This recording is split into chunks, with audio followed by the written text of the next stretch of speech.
Hey everyone, so in this video we're going to be thinking about breaking free of sorry, just a second. Someone sent me a message. It's someone's put holiday pictures up on Facebook. Cat video. Oh, sorry, I almost forgot you were there for a second. What was I thinking about? Oh yes, breaking free of smartphone addiction. That's what we're thinking about, how to stop your smartphone controlling your life. Now this is a problem that I think a lot of people have. You know, that you're always on the phone, always checking notifications, always, it's always there. And you think that's unhealthy. How do I stop that? How do I break free of it? It's just too useful. I can't do it. Now you could throw it away, but I don't really want to do that. Don't really want to throw the phone away. So what I'm going to do is I'm going to tell you 3 quick tips to help you to manage your smartphone a little bit better, but not actually without actually throwing it away and going that far. So tip number 1 is this, and that is disable notifications, especially email notifications. I have come to believe that email notifications in particular are absolutely pointless on smartphones. The screen is too small for you to type on. You can't really, if you get an email and you're looking at on your phone, then you can't really reply to it there and then. It's a bit too small and fiddly. I'd rather reply to an email when I'm at my desk or on my iPad or something, where it's a bit easier to reply to. And this is the thing that I have found my life has improved so much just by turning off email notifications. You don't need them on your phone. It doesn't stop you being able to check email and send email on your phone if you need to, but you turn the notifications off, and then it means that I just don't need to look anymore. So that's one thing. Turn off email notifications, and you can find out. I would show you, but to be honest, how you turn off email notifications will depend on your, whether you use Apple, whether you use Android or whatever, your email system. So turning off email notifications will look a bit different depending on your phone. The second thing that you can do is uninstall social media apps. And this one is perhaps a bit shocking to some people, but I found it really helpful. That Facebook and Twitter and the like, they know what makes you keep on checking Facebook or keep on checking Twitter, and they intentionally make their apps like that, so that they try to bait you, like kind of carrot on a stick, to try and get you keeping on looking at their app. That's what they do intentionally, and they know what they're doing, and they make it like that. So get rid of them.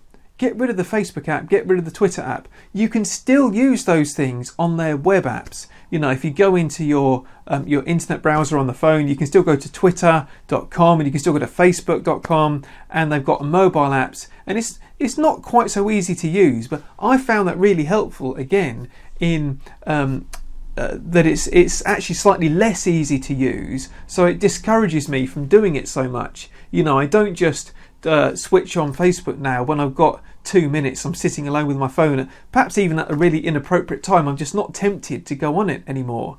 So get rid of Facebook, get rid of Twitter apps, and then you won't be tempted so much. And you can still look at Facebook, you can still look at Twitter, you can still do pretty much all of the things that you did before, but it's a bit harder. And the fact that it's a bit harder means that you're less likely to do it at the wrong time. So I still use Instagram because there's so much that you do in the app and you can't do online, but I find Instagram less tempting somehow. It doesn't kind of hook you in the same way that Facebook does. The third tip that I have is only use your phone when you need it. This is something which does require a bit of self-control. And I'm afraid that self-control is something that we all struggle with, right? But I find that, so much of the time I kind of having my phone with me all the time just means that I look at it and I check it all the time. When you do things like, you go to the bathroom, or you go to, you're just sitting down just don't take it with you. Have it when you need it. Make it a policy, leave it somewhere.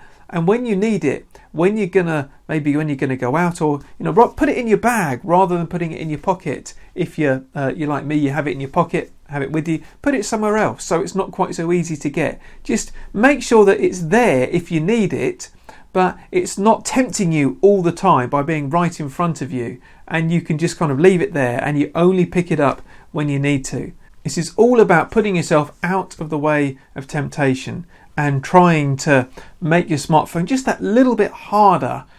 You have to take a bit more of a step up in order to use it, in order to distract you. And I have found that these 3 things have been really helpful. I still use my phone, I still have it, but I just find it's a lot less distracting, and I'm on Facebook and I'm on Twitter a lot less than I used to be, and I think my life is a lot the better for it.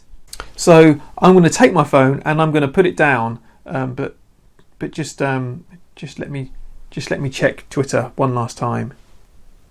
Thanks for watching, everyone. Please do click the like button, the thumbs up button down below if you've enjoyed this video, and if you like this video you might like another video I did on beating smartphone addiction, which just kind of looks at the reasons behind why we might be addicted to smartphones and thinking about all of that. So thanks very much, everyone, and I hope to see you again for another video very soon. Thank you.